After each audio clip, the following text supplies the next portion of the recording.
I read this interesting poem recently, and it goes like this. Nature's first green is gold, her hardest hue to hold. Her early leaf's a flower, but only so an hour. Then leaf subsides to leaf, so Eden sank to grief.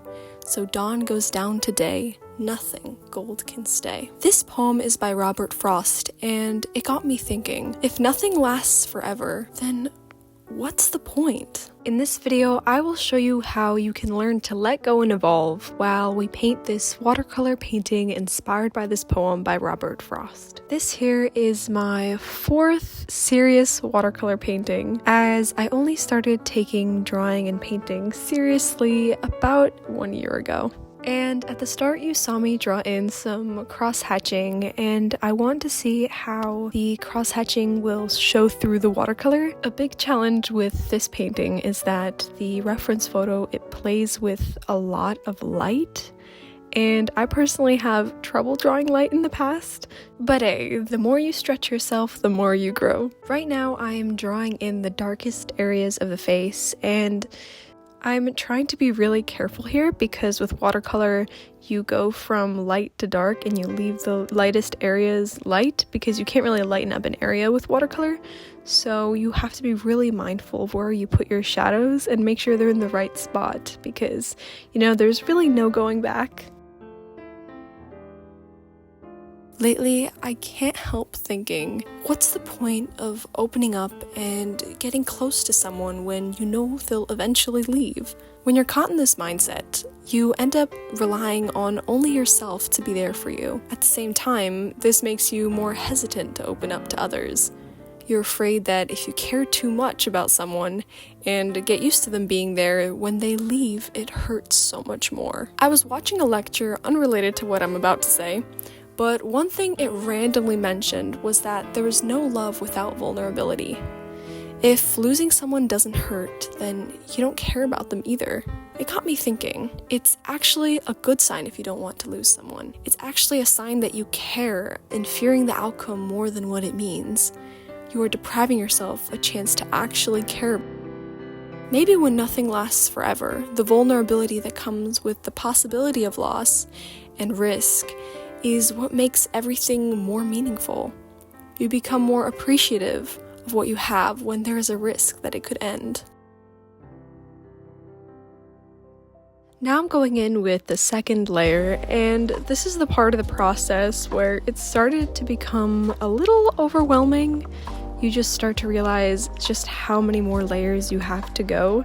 The main challenge here is getting a smooth gradient and a seamless transition between all the different shades of yellow, orange, and blue that are going on throughout the painting so that it looks like a seamless light. I struggled with getting a smooth gradient in my first ever painting, and I'm still struggling with it, although this time I got a new brush, and this made the painting process very, very enjoyable for me and special.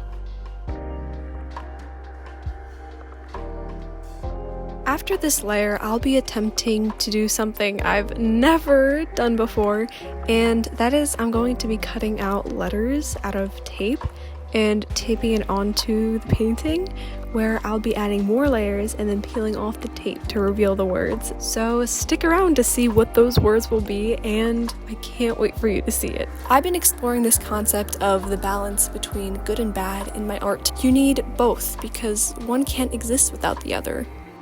Turns out, cutting letters out of tape is a bit more frustrating than I anticipated. Tape sticks to your fingers, of course, and there were multiple failed attempts for me with these letters.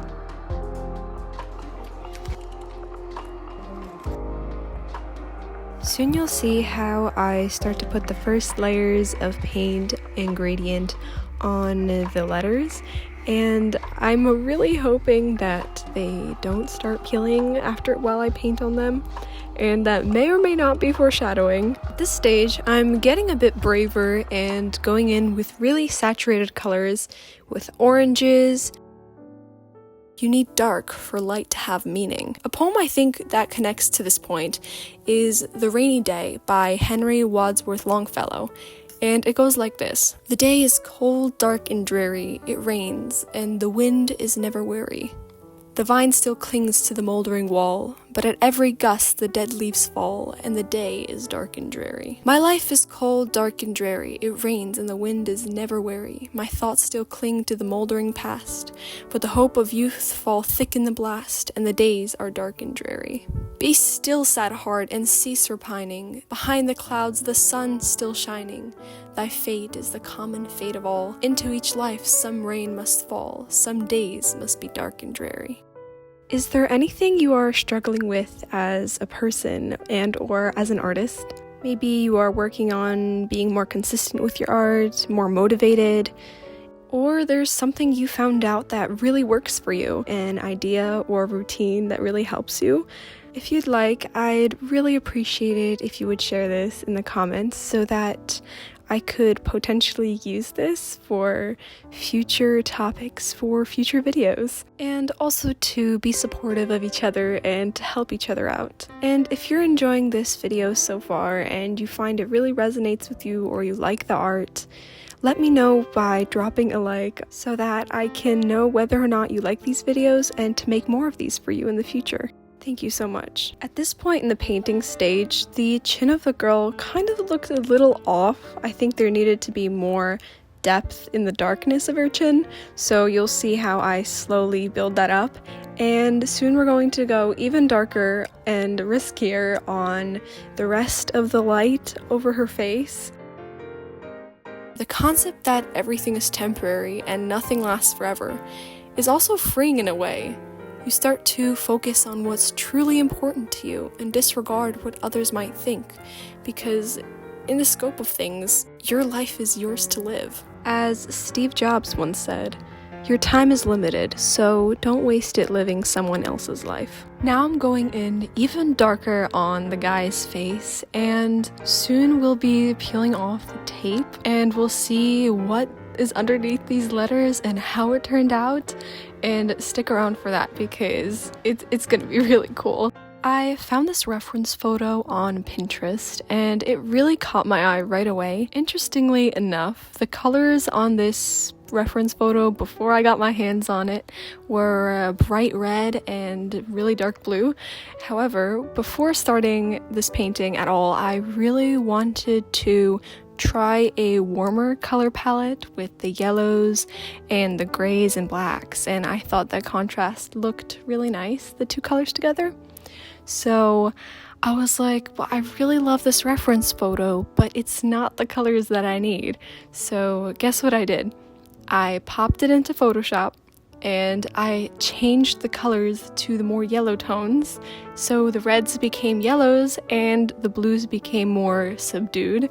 And it actually worked out, even though the blue stayed, because yellow and blue are opposite colors on the color wheel. So it really worked out in terms of colors. And that's a solution that you could use if you don't like the colors on your reference photo. Just pop it into Photoshop and see what you can do with it. I'm dabbing some more black into the man's beard just to add a little more depth and texture, and I'm adding the finishing touches on the lady's face, and you guys, it's almost done. Oh my gosh. What I really love about this painting is that it's really open to interpretation. I've shown this painting to multiple people, and I've gotten really different answers as to their perspective on why the woman is half covered in light. What does it mean? Is she a memory? Is she something that the man so desires but is unreachable? Is she the light of his life? Let me know in the comments what you think. I'm really interested in hearing your answers.